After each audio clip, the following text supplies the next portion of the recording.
everybody, and welcome to the Wench Bench, where friends sit and talk about fabulous fictional females and how their stories have influenced us throughout our lives. My name, as it will always be, is Fonda. And my name is Alison. Today, we're doing part 3 of Alison's True Blood. Right back into the new year, we're gonna start strong with hers. Today, Alison, what's the focus of part 3? So part 3 is kind of like a little like shallow dives into 4 of these other women that I want to talk about. They're not really like full episode kind of gals. Okay. Especially now that everybody has all the world building information that they need. So yeah, if you haven't, I suggest listening to part 1. Yes.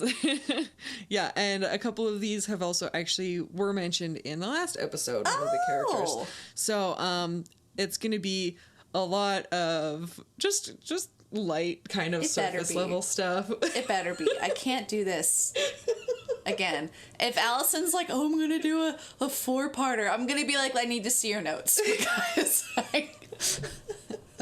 I don't know if I can handle the emotional trauma. It's fine. It's fine. So, the first character we're going to talk about is Arlene Fowler. So, Arlene is a redhead, and she's everything that you would expect a stereotypical redhead to be. She is fiery and peppy and upbeat. She is played by the actress Carrie Preston. I don't know her. I don't recognize her from really anything else, but she does great in this show. Oh, good for her. Arlene is Sookie's friend and fellow waitress at Merlot's. Throughout the show, she has had a troubled but happy story arc with a lot of character growth. Big fans of character growth. Big fans of character growth. She has been married 5 times. Oh. And has 3 children, Kobe, Lisa, and Mikey. She is an incredibly devoted and loving mother, and her children are her whole entire world. How is Mikey's name spelled? Like Mike with a Y on the end. Okay. Yeah. I have an issue where I read names, and it'll be like M-I-C-K-Y, M-I-C-K-E-Y, or M-I-K-E-Y, and I'm like, is it Mikey or Mickey? Like, at which point? When you throw that C in there, it becomes Mickey, and I thought so, yeah. But I accidentally misspoke a student's name once, and they're like, it's Mikey, and I'm like, it's spelled like Mickey Mouse in my head. Like, it's sorry to break it to you, kid. Your name's Mickey. Anyways. Your parents are lying to you. Yeah, so I asked just because I'm like, oh no. Oh no.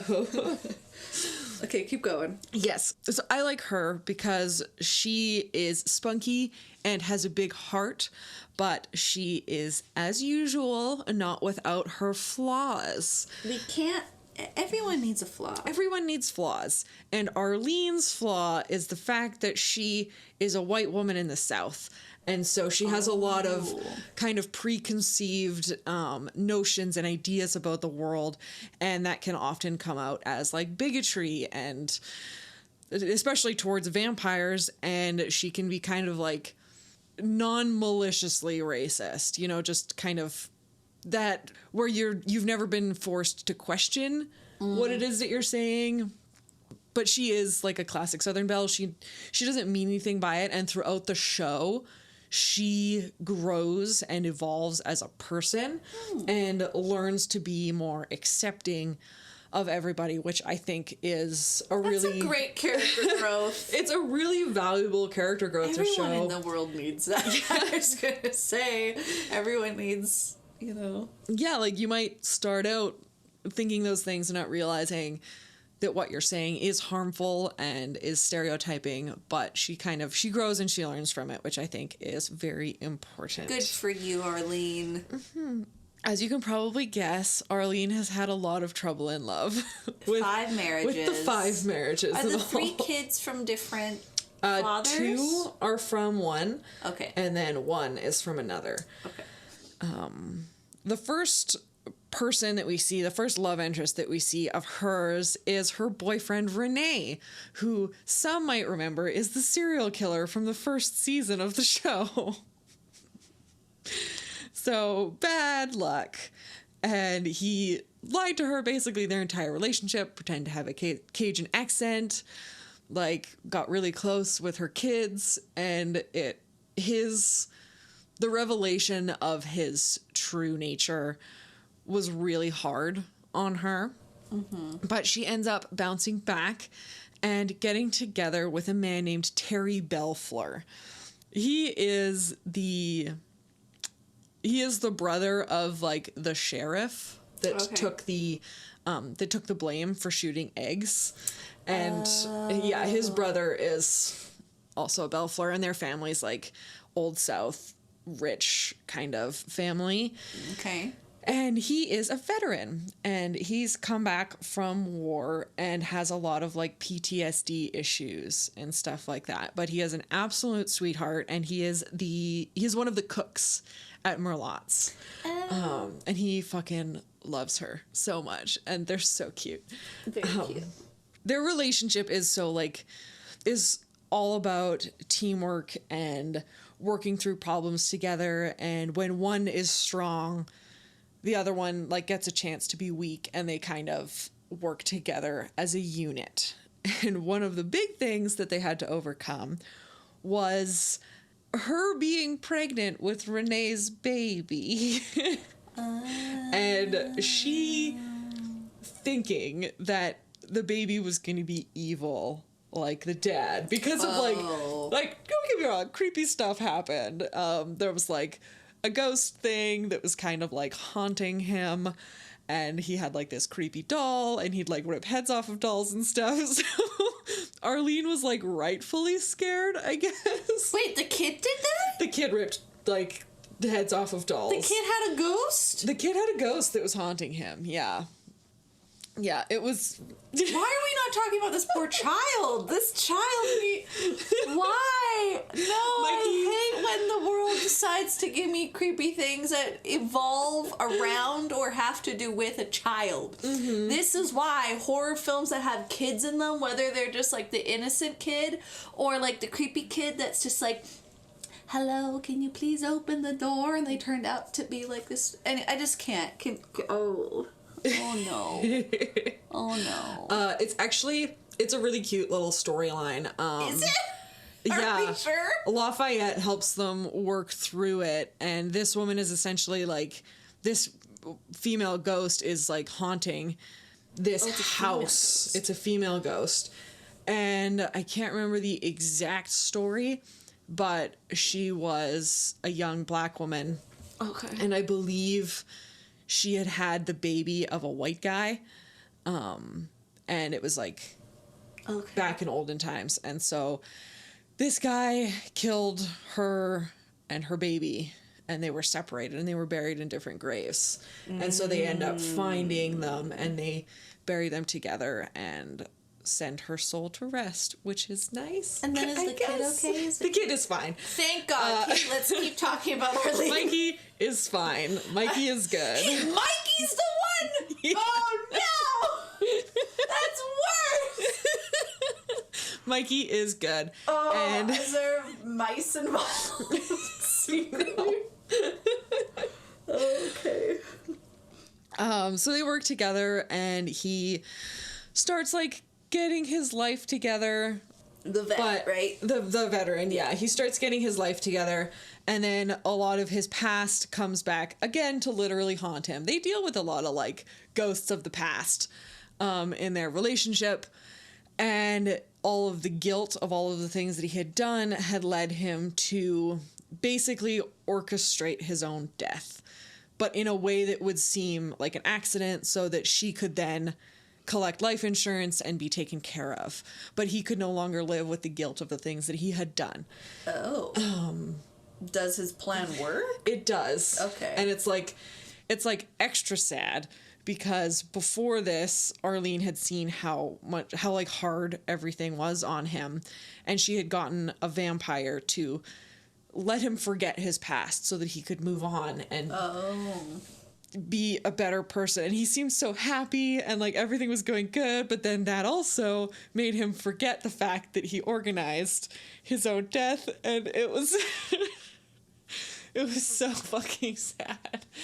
But Arlene is the one who comforts Sookie when Alcide dies, because Terry is the one who died. He's the one whose jacket she wears to make it feel like his arms are still around her. Oh, well, fuck me. That's just heartbreaking. It's so sad. But Arlene is like just heart and spirit and strength, and she continues to go on because her children are her entire world. And without her, she knows that they need her. And so she goes on for them. Okay. Even when it's hard.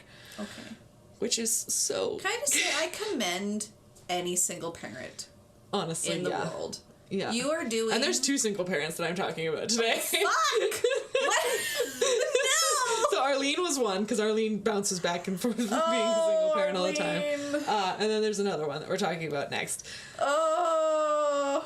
I thought you said this was gonna be good. It's so... Arlene is so good.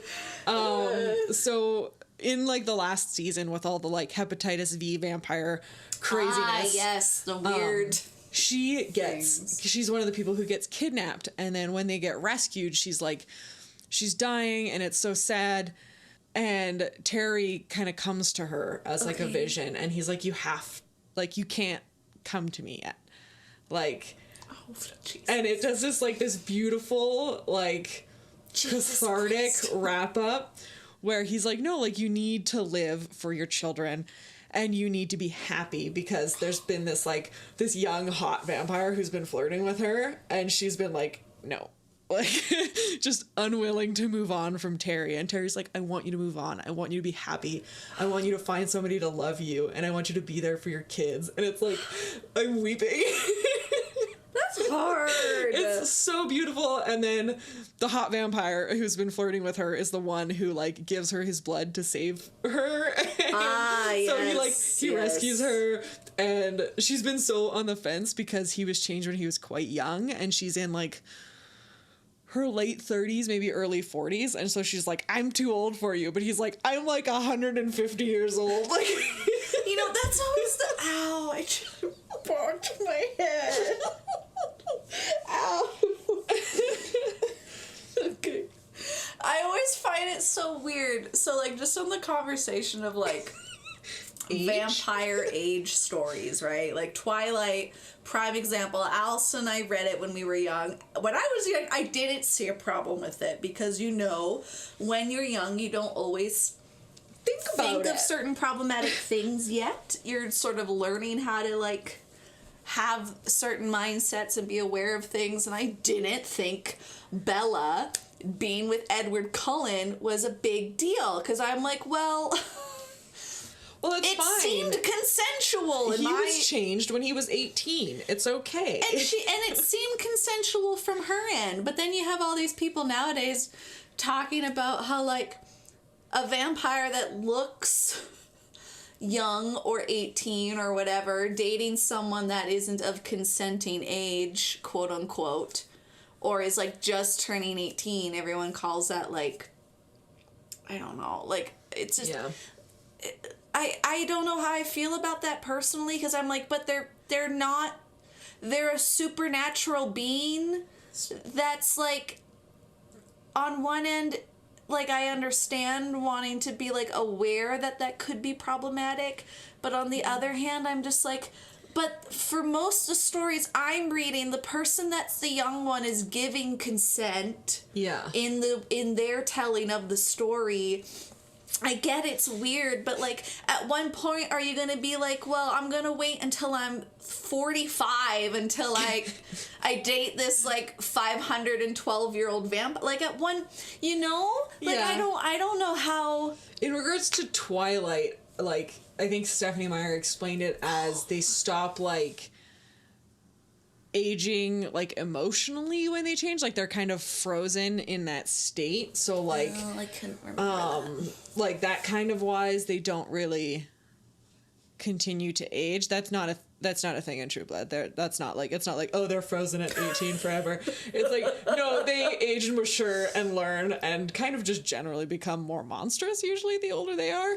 Unless you're this one super cool one that was like Eric's maker. His name was Godric, and he was fucking awesome. That's a cool name. He was insanely cool. He was like Incan or something, I think was the intention of him. I can't super remember, but he was really cool. Okay. Anyways, I just wanted to bring up that I don't know what side of the fence I land on, because I feel like it depends on the story and the context for me. But yeah, so this super hot young vampire cool wants to fuck Arlene, like, Arlene, you get it, girl. He's super, like, just respectful about it. Good. And he, like, is just such a sweet guy. Good and then for he rescues her, and then they end up getting together. Good for her. And they're together and happily ever after at the end. Yes, it's so cute, especially because, like, after he saves her, like, they kind of start seeing each other, and she tells him, she's like, well, because they were feeding on me, she is now, like, positive for Hep V. And so she's like, it's also transmissible to vampires through sex. And so she's like, we can't have sex. And he's like, that's fine. Like, I just want to spend time with you. And it's like... Oh, yes! Yes! Yes! I love that kind of thing! Ah!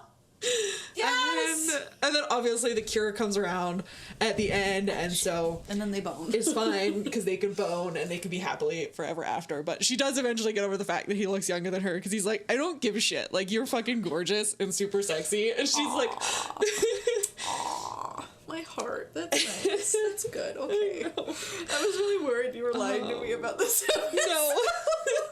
No, she does have a happy ending, and there's like a really cute moment, because Sookie, as we've mentioned, has not great, like, skills at being a friend. But at Terry's funeral, she gets up to speak, and at this point, everybody in town knows she's fucking weird, so she just admits to being able to read people's minds, and she tells this super cute story about the first time that Terry met Arlene, and how it was, like, at the shop, or at the, it was at the bar, and he saw her, and he's just like, this is, like, the most beautiful woman in the whole entire world. And, like, how he loved her from the minute that he saw her. And it was just, like, that's so nice. Arlene Good got for to you, have... Sookie. Yeah. So Arlene got to have, like, after Renee, after that kind of suffering, she got to have these two beautiful, like, relationships where we got to see the entire relationship with her and Terry. And then we got to see the beginnings of her next relationship. That's cute. Which was really sweet. That's very nice. And yeah, Arlene's just, like, underrated as a character on the show. And don't get me wrong, like, sometimes it's just like, God, Arlene, you're such a bitch. Like, take that stick out of your ass. But it's like, it makes sense when you kind of get to know her more. It makes sense where, like, all of this stuff is coming from, and where a lot of that, like, that bigotry and internalized racism comes from is, like, from her life. Yeah, and it doesn't make it an excusable reason, but you're like, oh, there's context. Yeah. I can go forward with this context, and hopefully that can help. Exactly. Future, whatever. And then she gets better, which is the important part. I love the character growth. So that's super exciting. Good for you, Arlene. Yes. So next, we're going to talk about Klie, our second single mom of the show. So, played by Lauren Bowles, Holly first appears in season 3 of the show and becomes a regular character from there. She is a Wiccan and a single mom with 2 teen sons, and she is extremely empathetic and has a lot of love for all living and undead things. Well. Yes. Holly is... 2 teenage boys. That's two teenage boys. That's a hard... That can be hard. They're going through a lot when they're teenagers. They sure are. It's so much. she is understanding and strong and is constantly helping all of those around her. Oh, good. In fact, one of her first scenes in like the whole show, she is comforting Arlene shortly after she found out that she was pregnant with Renee's baby. So she always puts like other people ahead of herself and is like very helpful, but she's also super honest. Like, she does not like bullshit with her friends if they're out of line. She tells them, like, I can respect that. Yeah, she's badass. I respect that. I wish I could, but I'm always worried about how I'm perceived, so yeah, I beat around bushes too much. That's fair. Same. Holly actually begins dating Andy Belfleur, so the sheriff, and she is a major part of his kind of character redemption arc, because he's got a lot of weird shit going on. There was that whole stuff with eggs. He gets addicted to V for a while. Shit gets weird. He has sex with a fairy. And then he kind of cheats on Holly with the fairy again because he's on V, because he's having problems. Not an excuse, just what happened. And then the fairy gets pregnant and has his babies. Multiple! And then leaves him with the 5 fairy babies. And it's just like, here you go. And she disappears back into the fairy realm. And Holly's there helping the, like, childbirth. And so your boyfriend, who you are mad at because you found out that he cheated on you with a fairy, is now, in a very short period of time, not 9 months later, it's like weeks afterwards, because fairy reproduction goes real quick, apparently. And so she shows back up, like, fully pregnant and has the babies in the bar.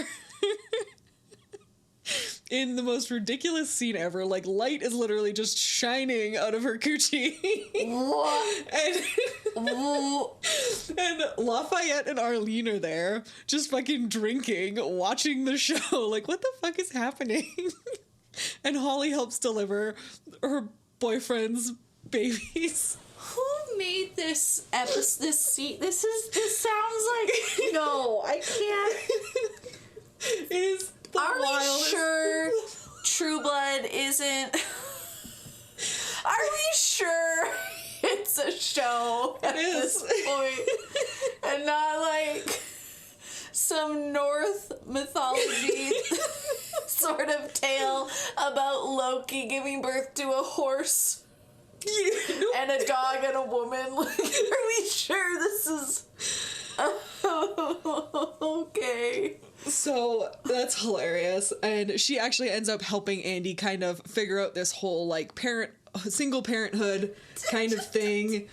While the babies are growing up in a span of days over like years. Oh my God. And so, like, one day they are infants, the other they are toddlers, and it's just like, whoop, your babies grow fast. How did that happen to Sookie? Well, she's no, because Sookie was part, like, Sookie was so diluted. Amount, right? Okay. It was such a small amount, whereas this is like legit just a half fairy. Apparently they age really fast, and then once they reach a certain age, they kind of slow down, and their aging basically stops. So, she also then, like, helps him through dealing with his grief after 4 of his 5 daughters get killed by Jessica and Bill. I had mentioned that in the episode about Jessica. Did. Yeah. So she helps him kind of work through. Holly helps him work through that grief. God. And they kind of become this weird little, like, fucked up melded family, because then Andy's daughter starts dating one of Holly's sons. I know that's not. There's nothing genetically wrong with that, because they're not of. Okay. Step siblings were, like, weirdly, like, a huge thing in, like, our lives. I don't remember if you remember the show Life with Derek. I don't. But there were 2 families that started, like, living together. It was a Disney Channel show. And, like, there was an older son and an older daughter, and like the entire show, they were step siblings. The entire show, like the chemistry between those two actors was so much better than the chemistry between literally any of their other romantic interests. And that is a huge problem, because then like everybody watching it is like, are these siblings gonna fuck? Like, you get really confused. I've seen like threads of people on it that are just like, what the fuck was that show? Like, and it's this sort of like weird like millennial like momentary time when it's like, yeah, those siblings, like, and I think the actors actually might have dated too, so it was like extra fucking weird. Okay. So step siblings is not great, and it was bad. But like, Holly and Andy are good together, and then the two kids are actually like have like a really cute little like relationship. So it's just it's all confusing. It's all weird. But yeah, Holly super helps Andy just generally learn to be a better person. Okay. She is almost understanding to a fault, considering the fact that she forgave him for cheating on her with a fairy and then helped him to raise his children. Which, I don't know, I'd have been out, like, a long time. There were a lot of times. I think I would have, if I was stuck and I'm like, okay, I'll help the pregnancy. But I don't know, I think I would know real hard. I love you, my sweet husband, Adam. But if you fucked a fairy and came home and suddenly there was fairy babies, I would be like, fairy babies everywhere. I can't. One, fairies exist? What? You fucked a fairy? Two, twice? Three, babies? At least she is a Wiccan who does wield, like, actual power. Oh. So she is very aware that the supernatural, like, world exists. Oh, but if it was me, Alison, I would be having, like, a moment in more ways than one. Mm-hmm. Okay, keep talking about her. Let's go. And yeah, she's generally, I think, more forgiving to a lot of the main characters than I think most people would be. One of her most kind of major roles in the story is in the Necromantic Witches story from season 4. Okay. I had to think about that one. Yes. From my limited research, because I did not want to have just a gigantic wall of text in regards to the representation of Wiccan and witchcraft in True Blood, which is a thing. If you are interested in it, there's a lot of very fascinating stories. Literally, just look up True Blood witches representation, and they'll all be there. I read a bunch of those. Very interesting, but I'll put some of them maybe in our resources and our episode notes. Yes. But the main villain from that season is named Marnie, and she is like a very bad representation of what kind of values people who practice like Wicca hold. And from what I can tell, Holly is a more accurate representation of the kind of spirituality and practices that are involved in that, which is a lot of like looking within and becoming a better person and like seeking guidance, but not necessarily power from kind of that sort of stuff. So Holly is very in touch with herself spiritually, and she encourages a lot of the other characters to seek growth and betterment from within, rather than constantly trying to look outwards for solves to their problems that could just be solved with their own like betterment internally, kind of just, you know, trauma and attitude problems. I respect that. You gotta look inward sometimes to figure out what your baggage is or what you don't have for baggage, and read some self-help books maybe. I know some people don't like self-help books, but they've grown in terms of like usefulness and like actual being good books, in my opinion. Because I remember when everyone's like, oh, a self-help book, and it's like some of the recent ones in the last like 5 to 10 years are actually not bad. I think they've just gotten a lot more like practical about it. One of the only ones that I've read is The Subtle Art of Not Giving a Fuck, which was great. You should. The one I really like is How to Stop Giving a Fuck, which very helpful for me. Yeah. I gave way too many fucks. So there are a few times in the show where we actually get to see how truly powerful she is. It's not clear exactly where her power comes from, but I tend to think that it's from her understanding of herself and her calm, level-headed nature. Her kind of ability to seek those supernatural guidances without being overcome or tempted by them in the same way that Marnie was, which we will 100% get into Marnie in the next episode. That's the villains episode. It's gonna be great. Are we sure? Are Yes. we sure? Great for you? Yes. And our listeners, or great for me? Probably great for me. Got it. Wonderful. The villainesses or whatever are excellent. They're all very, very fun to talk about because it's fun to talk about villains because it's not as sad when bad things happen to villains.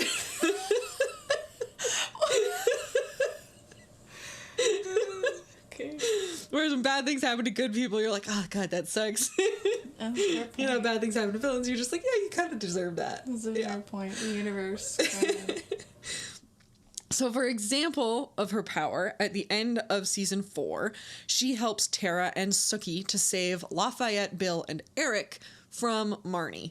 Nice. Who, at this point, is dead, but her spirit has possessed Lafayette. So that's why Lafayette's entangled in all this stuff. Because the Right. poor guy keeps getting possessed by ghosts, and he just can't help himself. I hate that for him. It's awful for him. I don't.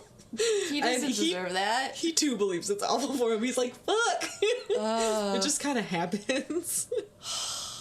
Poor Lafayette. I love him so much, though. He's excellent.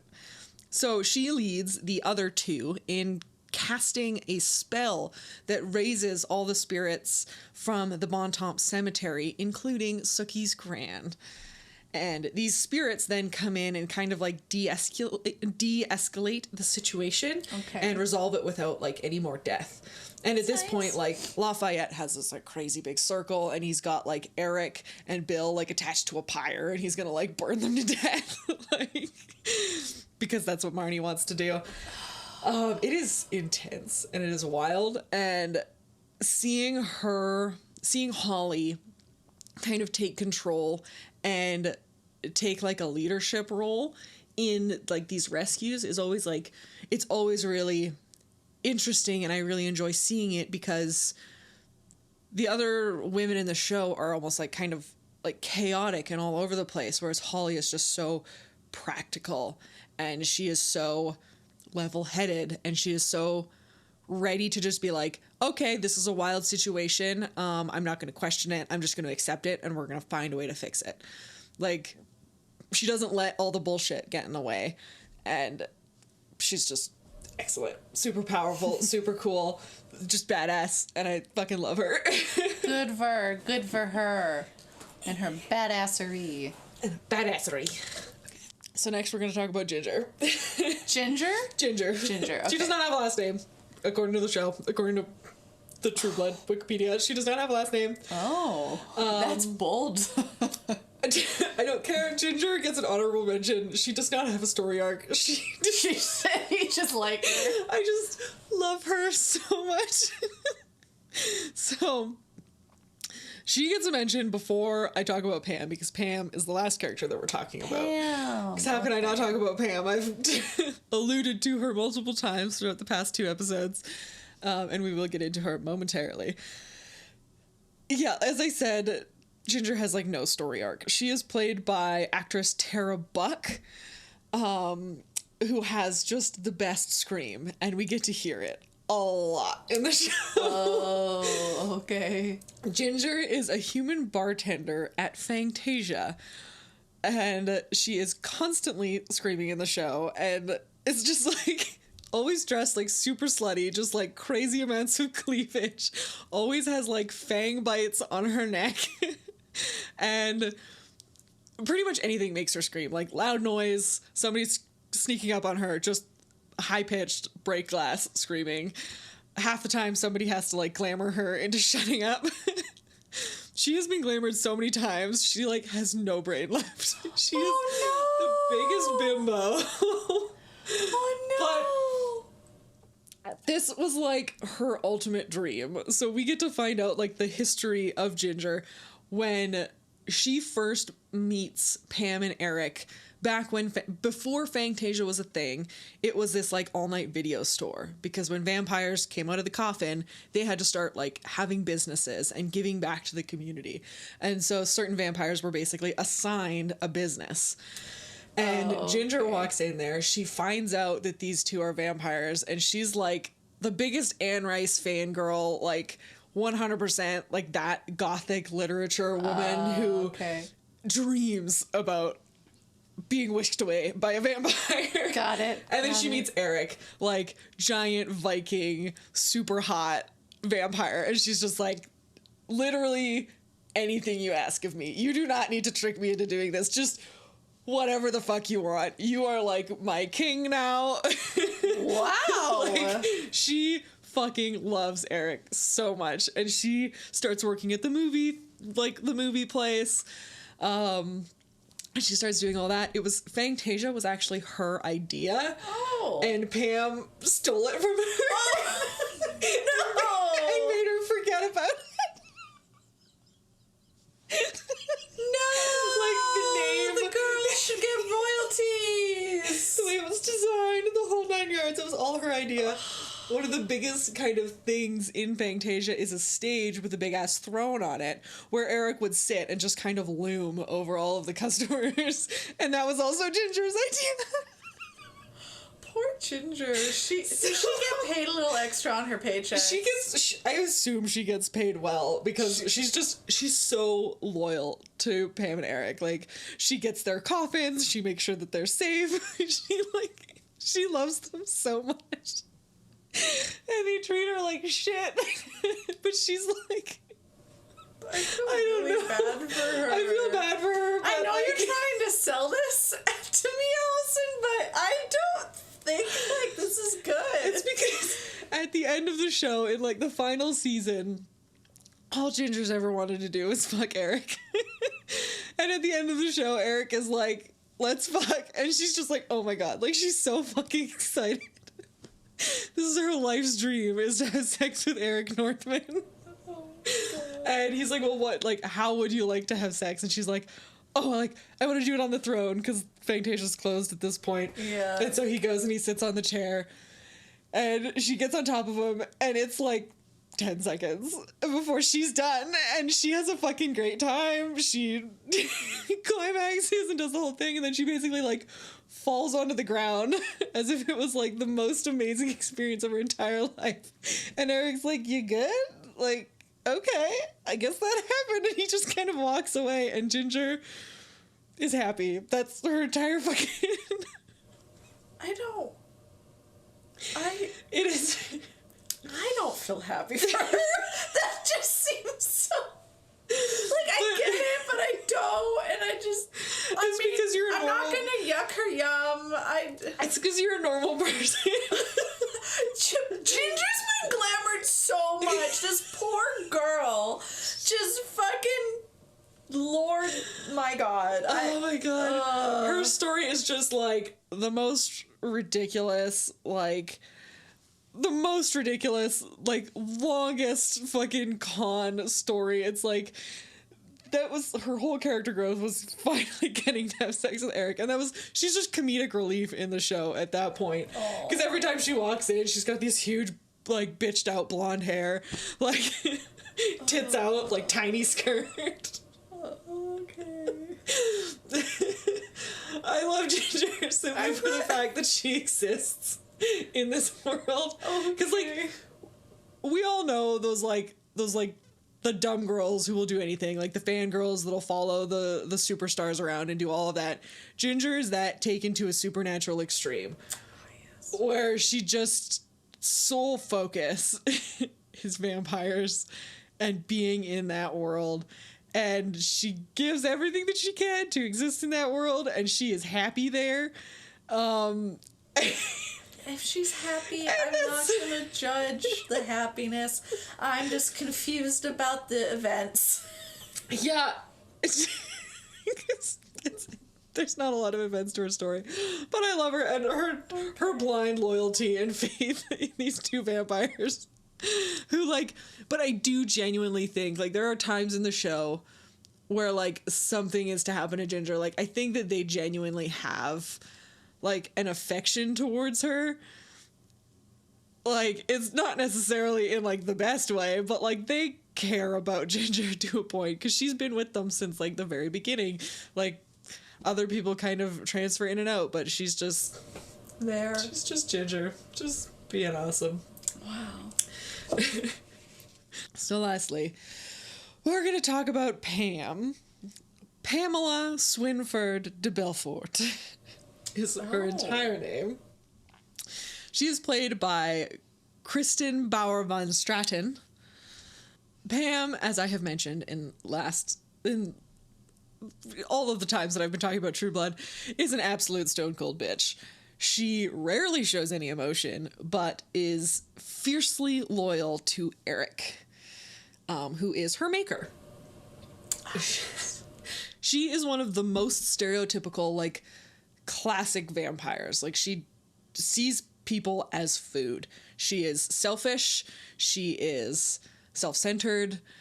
Like, as I said, her only loyalty is to Eric. She does not give a shit about vampire authority. She does not care about Sookie or Bill or anybody else. All that matters is Eric and their life together. Are they a thing? Because I thought sometimes she was a thing with Tara, right? Yeah. So they were a thing at the beginning. Sometimes they're a thing, but, like, not really anymore. Like, it's just okay. They try to explain, like, the bond between, like, maker and progeny a lot in the show, and it's explained as it's something a lot deeper than anything, like, than a sexual connection or, like, a parental connection. It's like, okay, yeah, just wanted to magical, check. I guess. Just wanted to check. Supernatural connection. She is not just a classic, like, cold-hearted woman, though. She is also very clever and witty and cutthroat with undeniable cunning. Some of the phrases and the things that she says are just ridiculous because she says them in this, like, southern accent, and she wears a lot of pink, and so she's like, I can't remember the exact quote, but she says something along the lines of, you think I'd be nice just because I wear a lot of pink? Like, because she wears a lot of pink and, like, high heels, like, hyper feminine clothing. And everybody, it's like, you'd think I'd be nice because of what I look like, but she's actually, like, so not, which is excellent. Her aesthetic style is fabulous. In her human life, she was a sex worker, and you can tell that experience has made her know how to manipulate people when she has to. So she isn't always... She's a stone cold bitch when she is in charge. When there's a time that calls for her to be kind or to show, like, empathy or, like, anything like that, she is fully capable of being who she needs to be in a situation in order to survive. Because her survival has always been number one, and now it's, like, right next to Eric's survival. Okay. In her, like, list of valuable things to her. For example, in the vampire camp from the last season, or the 6th season, I don't know. Either way, later season, she is put into segregation because of how powerful she is and because of how old she is, because not a lot of vampires are taught by a 1,000-year-old vampire what to do, so they don't have necessarily the same skill set as she does at her both age and general, like, experience level. So she's been segregated, but she wants to go into general population because she knows that Tara's there and she wants to get back to, like, basically finding a way to get Tara's out of there. Tara's her progeny, right? Tara is her progeny, yeah. At this point, Okay. And they've gotten together.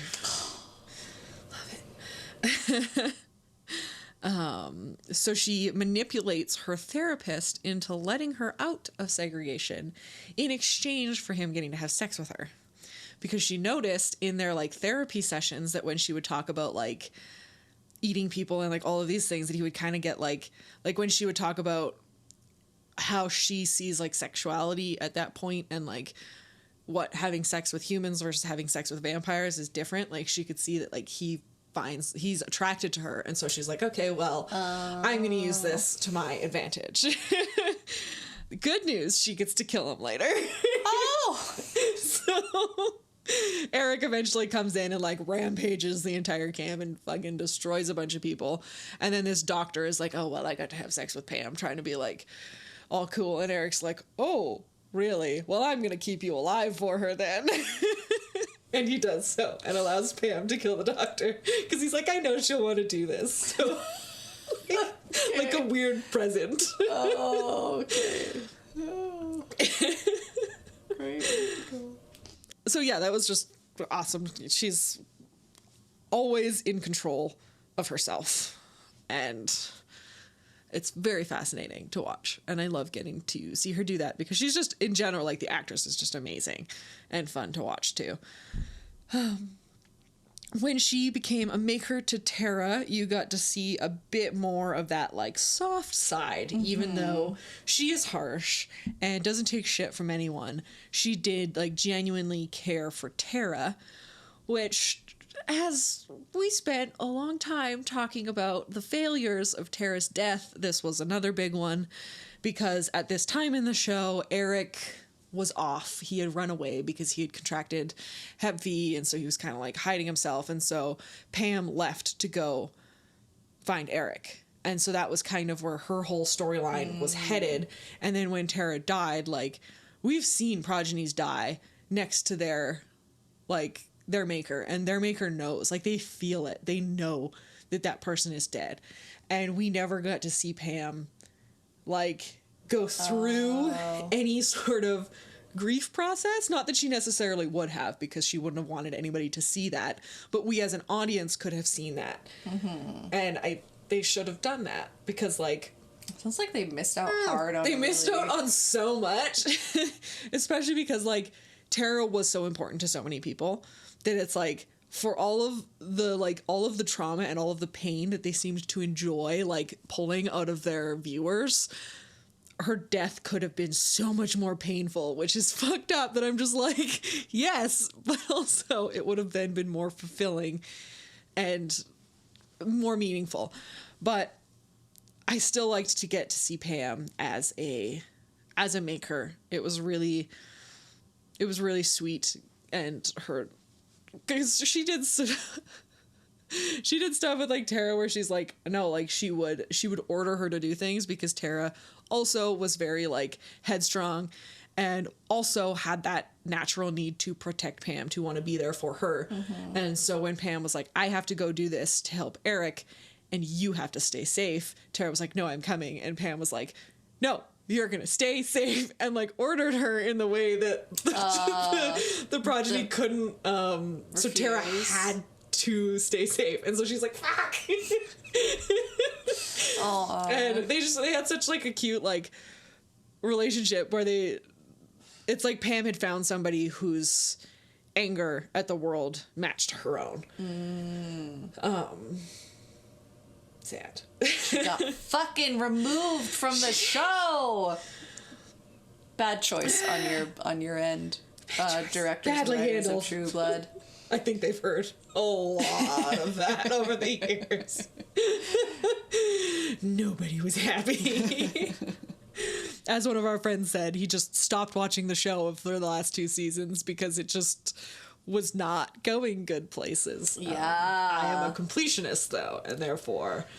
I commend you on that, because I would not continue watching something that made me be like, nah, man. I very much so drop things I hung on to the good strings. How many strings? There was enough good that... Really? It was like 50-50. Like, for you? Okay. Yeah. It was like, eh. Because, like I said, like, I had, like, Arlene and Holly and, like, those storylines, and there was Jessica, and, like, there were these other characters that were enough to, like, okay, pull me through enough. Okay. And then I just pretend the rest didn't happen. Oh, okay. I just choose to forget. Yes. Until I make the decision to talk about the show for possibly like out of 5 to 6 hours. So that's the thing.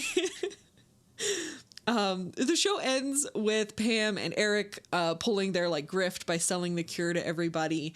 And they're back together kind of doing their same thing, which I know Pam is happy because she's with Eric, but that's like kind of their story almost ends in the same place where it began, where they are just business owners together and they didn't really necessarily learn anything. Whereas I do feel like the characters did learn and grow. So I just pretend like things were different. In my fantasy world, headcanons are sometimes better than actual canon, and I'm going to stand by that forever. One of my favorite Pam moments was when we actually get to learn about when Eric changed her. Viking man. Mm-hmm. So she met him in 1905 when he saves her from a man who was going to kill her. He then finds her in her brothel, where he runs into a young Bill and his maker, who had been like draining sex workers. And this is Pam's brothel, and she like owns the place. And so Eric, being like ancient and super powerful, is like, you two need to fuck off. And then Pam, having the assistance of a very strong, powerful vampire, and is like, you also have to pay me for all of the people who you killed.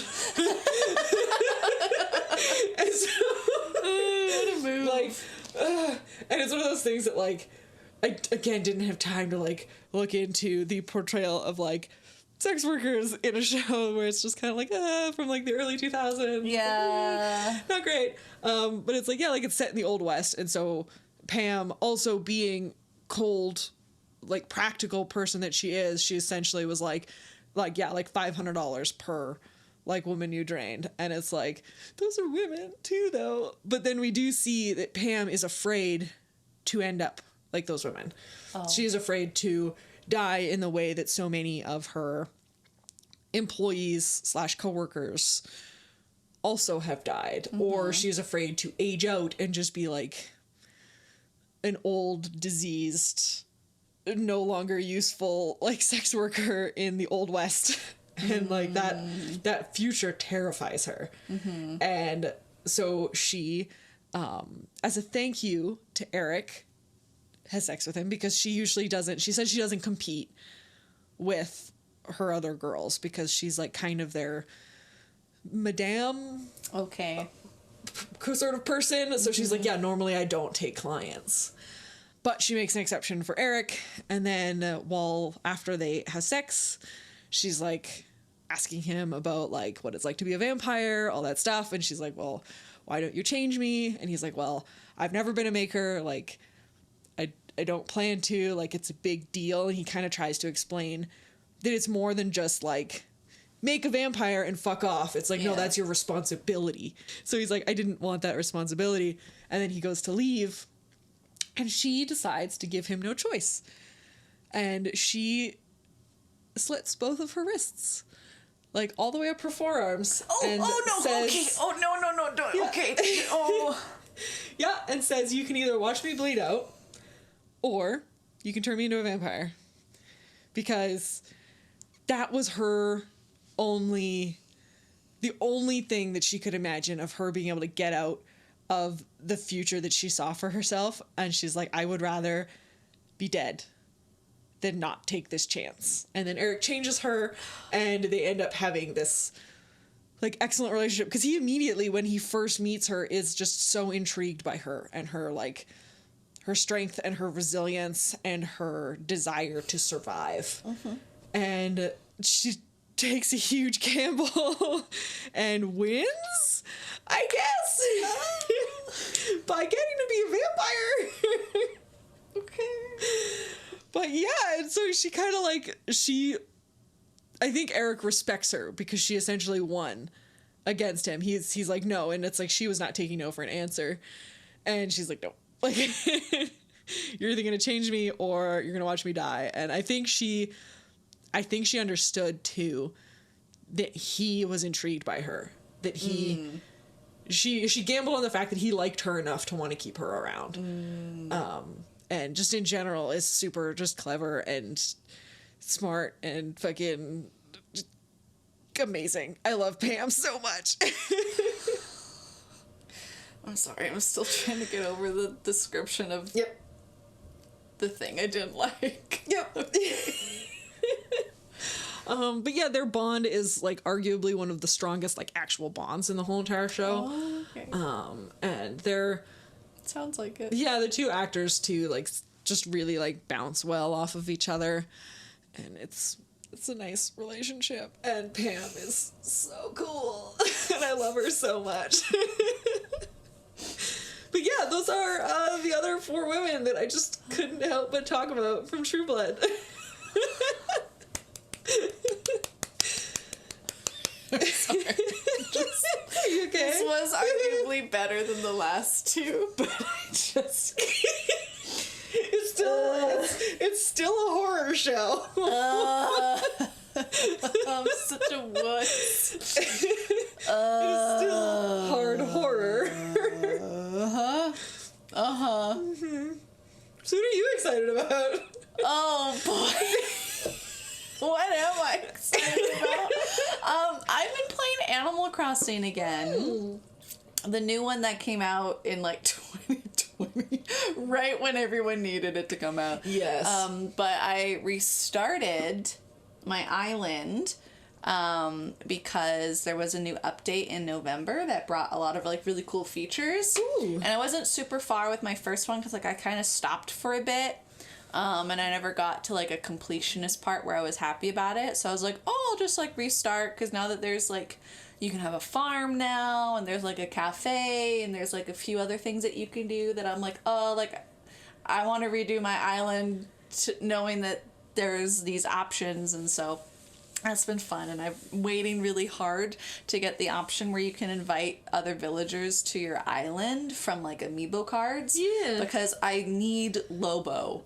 I need him. He's a cranky wolf. Yeah.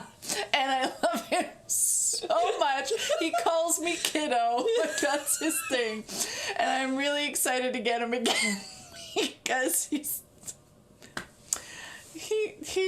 my safe space in Animal Crossing. I can always count on Lobo. Lobo is my safe space. He's my safe space.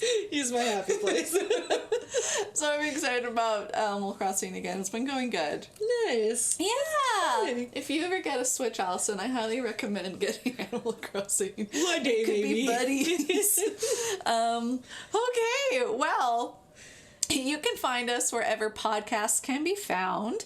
Please make sure to rate, review, and subscribe if you haven't already. You can follow us on Twitter, Tumblr, Instagram, Facebook, and YouTube at Wench Bench Pod. And if you want to reach out, you can send us an email at wenchbenchpod@gmail.com.